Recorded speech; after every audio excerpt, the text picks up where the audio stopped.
Hi friends, అందరికైతే good morning. అమ్మ చిట్టి పోగానే చిన్నమ్మలు, చిన్నమ్మలు పోగానే పెద్దమ్మలు, పెద్దమ్మలు పోగానే చిట్టి.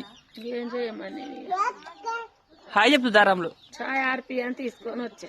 అమ్ములు ఇట్రా. ఇక ముఖం కడుక్కొని అయితే నాకు అందుకే లేట్ అయ్యేది. లేట్ గా చాయ్ ఎంత తాగుతాం అంటే ఇక ఇదే బాగా నాకు.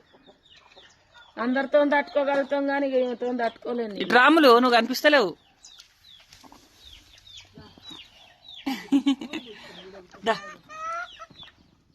నీతో పెద్ద కష్టం నాకు. ఓకేనా ఫ్రెండ్స్, మరి మీరందరు చాయ్ తాగిరా లేదా కామెంట్ చేయండి. తాగురా, వీడియో తీసేసిన. తాగు, ఈడే తీసేసిందంట డాడీ. తాగు తాగు. తీసేసిందంట. నేను పోనా? ఎందుకురా, వీడియో తీసేసిన నేను. ఓకేనా ఫ్రెండ్స్, ఇక చూసిరా చిన్నమ్మలు అయితే అలిగింది అనమాట. వీడియో తీసిండ్రా.